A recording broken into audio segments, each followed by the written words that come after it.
आज हम आपसे मुलाकात कराएंगे मुंतज़िर अहमद रजा साहब से, जो जिला परिषद के एक उम्मीदवार हैं। मैं अपने किए गए कामों को बताने लगूं तो आपके दर्शक भी उब जाएंगे, इतना वक्त ले लेगा। उनके विकास के लिए काम करना, उस कोई एक ऐसा इसमें प्रिस्क्रिप्शन नहीं है कि एक दवा दे दिया जाए और उनका विकास हो जाए। कई क्षेत्रों में काम करना पड़ेगा। मगर सोच है कि हम पूर्वी क्षेत्र में भी कंपनियों को लाएं ताकि हमारी माता बहनों को वहाँ स्वरोजगार मिले। अगर काम की प्रक्रिया को कैसे करना है, उसकी जानकारी, उसका प्रक्रिया का समझ मुझसे मेरे बराबर किसी को हो तो मैं स्वतः पीछे हो जाऊंगा, मैं उसे आगे बढ़ाऊंगा। चलो भाई आप काम करो। जोहार, लोकल खबर में आपका स्वागत है। मैं हूं सुभाष शेखर और झारखंड में पंचायत चुनाव हो रहे हैं और इस वक्त हम हैं ओरमांझी क्षेत्र में। ओरमांझी क्षेत्र में 24 मई को वोट डाले जाने वाले हैं और यहाँ के उम्मीदवारों को पहचान चिन्ह भी मिल चुका है, यानी कि चुनाव चिन्ह मिल चुका है। इसके बाद प्रचार प्रसार का काम तेज हो गया है। लोग तपती धूप में भी प्रचार प्रसार कर रहे हैं और दिन और रात एक जैसा मान के चल रहे हैं। आज हम बात करेंगे ओरमांझी पूर्वी क्षेत्र के एक जिला परिषद उम्मीदवार मुंतज़िर अहमद रजा साहब से, जो जिला परिषद के एक उम्मीदवार हैं। मुंतज़िर साहब, लोकल खबर में आपका बहुत बहुत स्वागत है। धन्यवाद। बताएंगे, तपती धूप का समय है और दोपहर का वक्त है, ऐसे में प्रचार प्रसार कितना चुनौतीपूर्ण है अभी? हम लोगों के लिए धूप, जाड़ा, बरसात, रात और दिन कोई मायने नहीं रखता, इसलिए कि आज प्रचार प्रसार की ही बात नहीं है। हम लोग, मैं खास करके अपने बारे में बतला दूं कि जब से मैंने होश संभाला है, समाज के बीच रहा हूं, तो समाज के लोगों की ज़रूरत के लिए, उनके दुख सुख में शामिल होने के लिए, समाज में समरसता बनाने के लिए ऐसे कई काम करने पड़ते हैं जिसके लिए वक्त नहीं देखना पड़ता और मैं हमेशा उसके लिए तत्पर रहता हूँ। इसलिए इससे मुझे फ़र्क नहीं पड़ता कि धूप है या दिन रात काम करना पड़ रहा है। मेरा ये हॉबी है, रात दिन में काम करता हूँ। कहने का मतलब ये है कि आप अपने क्षेत्र के लोगों के लिए हमेशा मौजूद रहें, चाहे तो मौसम कोई भी हो, समय कोई सा भी हो। ऐसा वाक़या बताएंगे जब आप कुछ खास किए होंगे और लोगों के जेहन में बैठ गया हो। अगर मैं अपने किए गए कामों को बताने लगूं तो आपके दर्शक भी उब जाएंगे, इतना वक्त ले लेगा। मैं आपको संक्षेप में ये बतला दूं कि क्षेत्र में, प्रखंड क्षेत्र में, मेरा पूर्वी क्षेत्र ही नहीं, प्रखंड में और कांके के भी कुछ क्षेत्र और अनगढ़ा के भी कुछ क्षेत्र ऐसे हैं जहां ऐसा कोई भी सामाजिक काम नहीं है, जहां ऐसा कोई भी मामला नहीं है जो आपस का किसी तरह का विद्वेष का मामला आया या समाज में अशांति का मामला आया या किसी तरह का घटना दुर्घटना आया या किसी व्यक्ति विशेष पर विशेष तरह का संकट का घड़ी आया, वैसे में मैं पीछे रहा हूँ। ऐसा कोई भी घटना नहीं है। अच्छा, पंचायत चुनाव का वक्त है और आप जिला परिषद सदस्य के उम्मीदवार हैं, ऐसे में आपके क्षेत्र के लोगों को आपसे विशेष उम्मीदें हैं, तो आपकी प्राथमिकताएं क्या होंगी? देखिए, मेरी जो प्राथमिकता है ये गरीबी और अमीरी के बीच का जो अंतर है, इसे पाटना।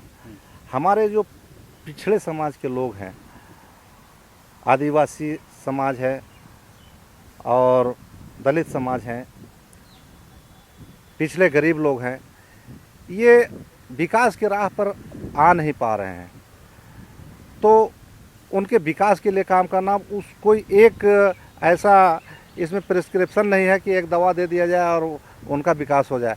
कई क्षेत्रों में काम करना पड़ेगा, मगर विशेष रूप से जो अगर मेरी प्राथमिकता देखिएगा चुनाव में, तो पहली प्राथमिकता तो ये है कि ज़मीन के ऑनलाइन करने में जो गड़बड़ी कर दी गई है, चाहे वो 5 डिसमिल के मालिक किसान हो, 5 डिसमिल ज़मीन का मालिक हो या 5 एकड़ का ज़मीन का मालिक किसान हो, उसके ऑनलाइन करने में नाम में, खाता प्लॉट में, रकबा में किसी न किसी चीज़ में गड़बड़ी है ही है।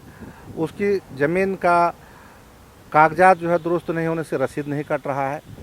उसका फ़ायदा छुट भइये दलाल लोग उठा रहे हैं, गोतिया भाई में भी लड़ाई करवा रहे हैं और वैसे ज़मीनों को हड़पने का भी प्रयास कर रहे हैं। जब किसान जाते हैं उसको दुरुस्त कराने तो अंचल से उस राजस्व विभाग से उस पैसे की मांग की जाती है। तो इसे कैंप लगाकर इसको दुरुस्त कराना है। दूसरी और अहम बात यह है कि बच्चों का शिक्षा, अगर हम विकास के राह पर समाज को ले जाना चाहते हैं तो सबसे पहले उसे हमें शिक्षा से जोड़ना पड़ेगा। तो हमारे गरीब तबके के लोग अगर सरकारी स्कूल में बच्चों को पढ़ाना चाहते हैं तो साल में जब यूनिफॉर्म और रीएडमिशन और बुक्स वगैरह खरीदने की बात आती है ना, तो उनका बजट गड़बड़ा जाता है, वो नहीं कर पाते हैं। तो उनको वो सुविधाएं जो है सरकारी स्कूल में देने की ज़रूरत है। सरकार बुक्स देती है, शूज़ देती है, यूनिफॉर्म देती है, स्कॉलरशिप देती है, मगर वो बच्चों तक नहीं पहुंच पाता। 10,000 का पेमेंट लेकर के प्राइवेट स्कूल के टीचर जो शिक्षा बच्चों को देते हैं वो 1 लाख का तनख्वाह ले करके भी सरकारी स्कूल के टीचर नहीं दे रहे हैं। तो स्कूल का जो है शिक्षा व्यवस्था को सुधारना, यहाँ व्याप्त भ्रष्टाचार को ख़त्म करना और प्राइवेट स्कूल के तर्ज पर सरकारी स्कूलों की शिक्षा व्यवस्था को लाना, ये मेरी दूसरी प्राथमिकता है। तीसरी जो अहम मेरा जो बिंदु है वो ये है कि ओरमांझी पश्चिमी क्षेत्र में देखेंगे तो आप एक तरह से इंडस्ट्रियल जोन बनता जा रहा है। ओरमांझी क्षेत्र शांतिपूर्ण क्षेत्र है और सारी सुविधाओं का यहाँ माने भरमार है, बिजली है, पानी है और जो व्यवसाय के लिए, इंडस्ट्री के लिए सबसे बड़ी चीज़ होती है शांति व्यवस्था, जहाँ किसी तरह का ऑकरेंस नहीं हो, जहाँ किसी तरह का अननेसेसरी नेतागिरी नहीं हो, ये चीज़ यहाँ उपलब्ध है। जनता कोऑपरेट करती है कंपनियों को। तो पश्चिमी क्षेत्र में ये चीज़ आ रही है। एक कंपनी आई, उसके कार्य को देख करके, लोगों का कोऑपरेशन को देख करके कई कंपनियाँ आई। मेरा सोच है कि हम पूर्वी क्षेत्र में भी कंपनियों को लाएं ताकि हमारी माता बहनों को वहाँ स्वरोजगार मिले।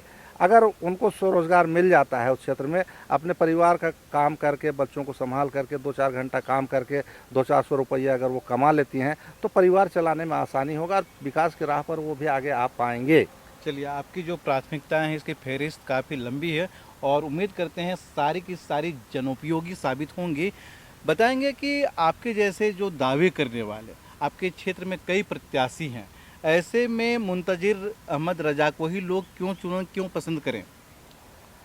मैं जनता को एक ही बात कहता हूँ, इस बात का मुझे गर्व है कि अगर मेरे विरोधी भी हैं तो वो कहते हैं कि नहीं, आदमी ठीक है, चरित्र का ठीक है, व्यवहार का कुशल है, सबों के दुख सुख में खड़ा होने वाला आदमी है, समाज में खड़ा रहने वाला व्यक्ति है। विरोधी भी है तो ये बात को कहता है। मेरा जहाँ तक सवाल है, जनता से मैं अपील करना चाहता हूँ। मैं जनता के बीच ये बात को कहता हूँ कि 12 कैंडिडेट हैं, अभी 1 हफ्ता का वक्त है, आप जमा करें, आप डिबेट करवा लें। अगर समाज में मुझसे ज़्यादा कोई, मेरे बराबर कोई अगर समय देने वाला हो, जनता के काम के लिए मेरे जितना कोई संघर्ष करने वाला हो, जनता के दुख सुख में मेरे जितना कोई साथ देने वाला हो, सामाजिक समरसता के लिए मेरे इतना कोई योगदान देने वाला हो, अगर काम की प्रक्रिया को कैसे करना है उसकी जानकारी, उसका प्रक्रिया का समझ मुझसे, मेरे बराबर किसी को हो, तो मैं स्वतः पीछे हो जाऊंगा, मैं उसे आगे बढ़ाऊंगा, चलो भाई आप काम करो। मगर मैं देखता हूं तो मैं इन चीज़ों में लोगों को नहीं पाता हूं। मैंने देखा है इसी पंचायती राज के कई जनप्रतिनिधियों को जो पद में आने के बाद एक मूर्ति की तरह अपनी कुर्सी में बैठ करके रहे, जनता का कोई काम नहीं किया। सरकार का पैसा जो गरीब जनता के विकास के लिए आता है वो पैसा वापस हो जाता है। कई हमारे क्षेत्र के जनप्रतिनिधियों को ऐसा देखा जो कुर्सी में तो बैठे रहे मगर भ्रष्टाचार में सर पर चढ़ गया।